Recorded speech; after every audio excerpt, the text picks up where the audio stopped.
Hey there guys, Adam Fishwick here. Now I have to smile, I have to keep on smiling. So today I am reviewing Smile. I hope you enjoy.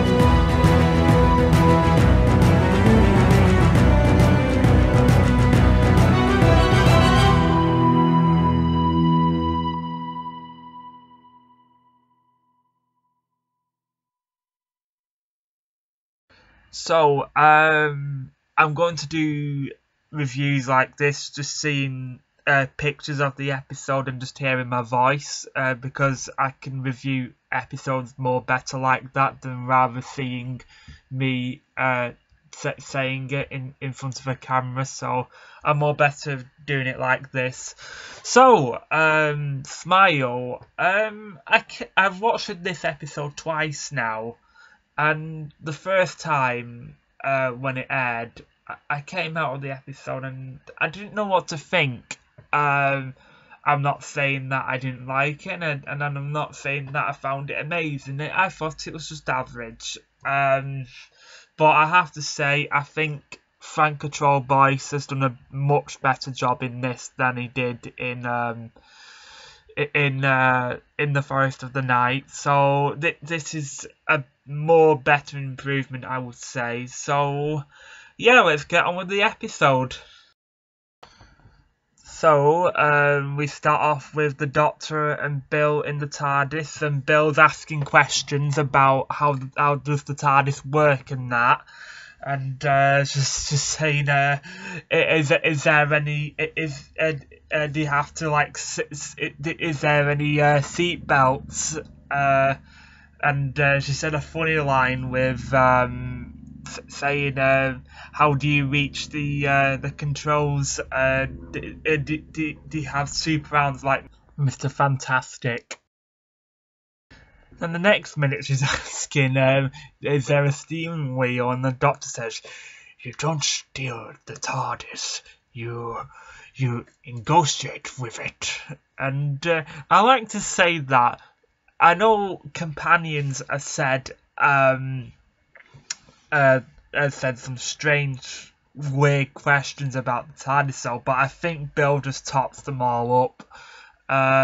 There was and she was asking how much does it cost. Then the Doctor says, I didn't buy it, I stole it. And then Bill, I just like Bill's face. She says, really? Just like she had like a gangster face, so I thought that was funny. And then there was a knock on the door, and obviously it's Nardo. And then the Doctor's saying, Bill's saying, who's that? And then the Doctor, I have no idea why he says it though. He says, Mum, which I thought that was a bit weird to say. But you know what Capaldi's Doctor is like.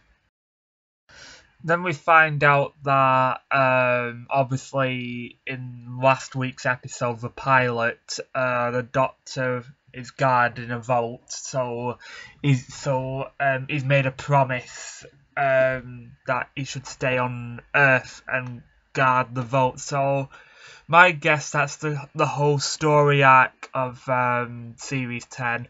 And my guess is, as I said in the trailer breakdown with Andrew, that John Simm's in there. I hope he is. And Nardo is saying, I'll put the kettle on, but not for her. So I think Nardo has been a bit serious in here. And another thing, I think Nardo, he wasn't in this episode that much. He was only in for that one scene. I mean, no, I mean, I thought that was a bit of a waste of character piece. I mean, you know, I know to some people that people are happy that Nardo wasn't in it that much, but I didn't really see the point of Nardo being in this episode. I mean, I think that was a waste of character, and no offense to Matt Lucas, I think I don't see why Matt Lucas even bothered doing that little scene. But it's Doctor Who. Who wouldn't want to be a Doctor, even if it's for a few seconds? Well, I wouldn't say no. Now this scene, this scene, it's actually one of my favourites. Actually, it kind of reminded me of the beginning of the end of the world. The Doctor and Bill. The Doctor says to Bill whether you want to go backwards or forwards, and then Bill says, she says forwards, and then it kind of reminds me of that bit in the beginning of the end of the world. The Doctor says to Rose, "Why do you want to go backwards or forwards?" And Rose says forwards. So it was a bit of a end of the world sort of moment, which I actually really liked. Now this scene, I find it pretty creepy. This woman just told, I think it's her sister, just told that her mum has just died and she's smiling about it. So the thing is, why she's smiling, she has to do so she doesn't get killed by the emoji robots. It's a bit creepy to be smiling about it, but as I just said, she has to smile to so she can't die. So and at first I didn't really think much of the emoji robots. I thought they were a bit of a joke, but I have to say they were a little bit of a threat in it. I liked the way they killed people. So yeah, that was pretty creepy. And also, she just told that that other people have just died, and she's just begging her sister to smile. But after hearing that, I mean, I don't think that anybody would smile after hearing bad news like that. And unfortunately, if you don't smile, the emoji robots will kill you. I mean, look at that. I mean, that looks. You never think that something so cute can do something dangerous and scary like that. And Bill's asking all these questions like which way is Earth, and why do you keep it like a police box? Why have you not changed it and you've kept it like that? And the Doctor's just saying, he says that I do like it.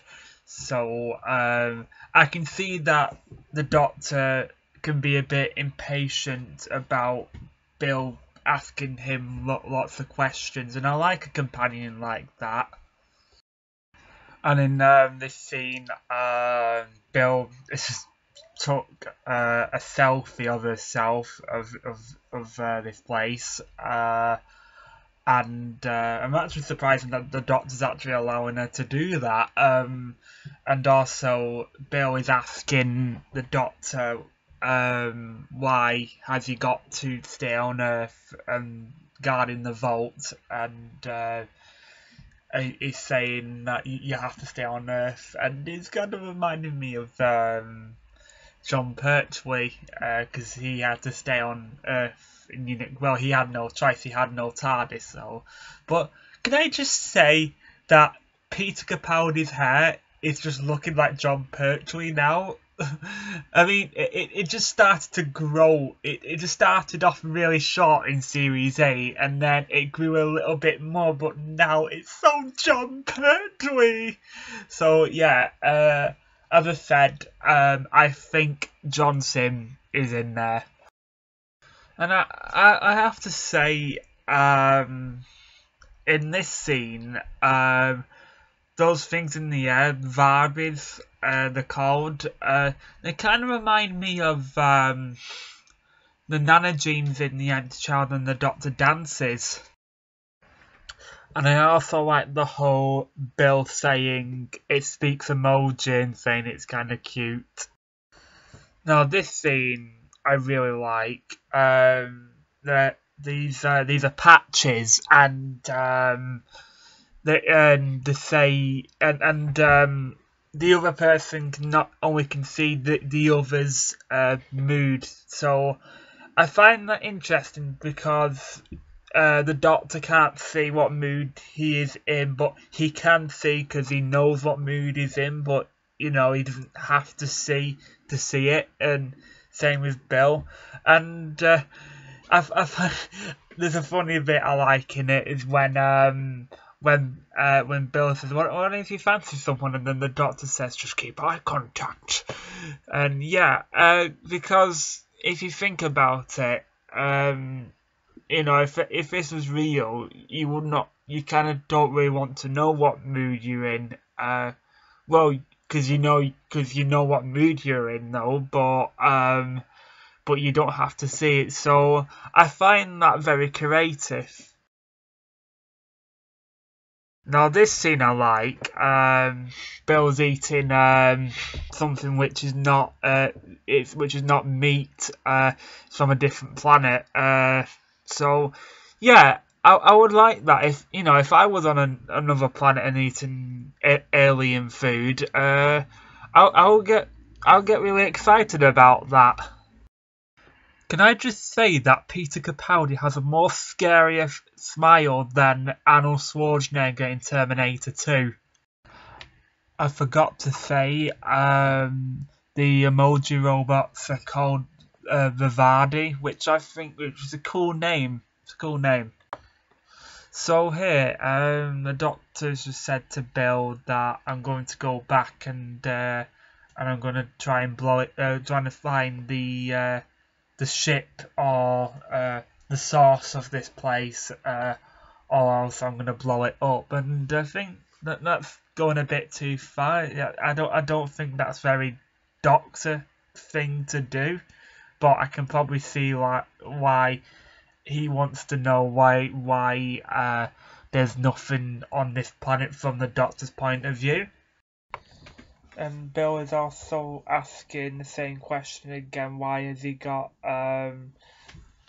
still got a police box? And saying that he's the helpline, or she's saying that he's saying that he is the help, but he's denying it as well. And she's also saying, you don't want to leave me because I serve chips, and the same for the Doctor as well. So yeah, but I'm really liking Bill. I think she's going to be my favourite Moffat companion. And Bill has just said the best line ever in this episode, saying to the Doctor, "You're an awesome tutor." I mean, who wouldn't want to have the Doctor as a tutor? I won't say no. And this is the ship where the Doctor was going to blow it up, and then later on they find out that there are some survivors on that ship. Then later on, the Doctor resets the Connolly robots, and they have forgot everything what's happened. They don't know if they killed the other people, and the Doctor is wanting them to negotiate with them so they can carry on and live in peace. Unfortunately, I don't have any more pictures of this episode to show you. So at the end of it, the Doctor and Bill go back in the TARDIS and go back to the university, but they find out that they're in London with the frozen ice in the River Thames, I think, and the Sea of big elephant there. So I think that's I know that's real history, but I don't know the whole thing about it. But Thin Ice looks really good. I'm really looking forward to next week's episode. Sorry that I haven't said much detail about this episode because I hardly do reviews, but I'm hoping that that I'm gonna get better into reviews, and yeah, that's all I can say about this episode. I rank it a 6 out of 10. As always, I enjoyed the Doctor and Bill. The story was good. It was good, but I must say, I was not looking forward to this episode, but it turned out to be pretty good. I wouldn't say that I got overexcited about it. It's just an average story. It's not one that I'll go back to and get excited about it. This is probably one of these stories which I can, if I'm doing a marathon of this of Doctor Who, I'll go through it there. But yeah, all in all, yeah, I give it a 6 because it's an alright story, but I do know that we're gonna get better episodes in the future. I hope you enjoyed this video, guys. Please give me a like, and I shall see you next time. Good tie! Ah, hello. Why not subscribe to Adam Time Lord Fishwick's YouTube channel? It's very good, you know. Goodbye.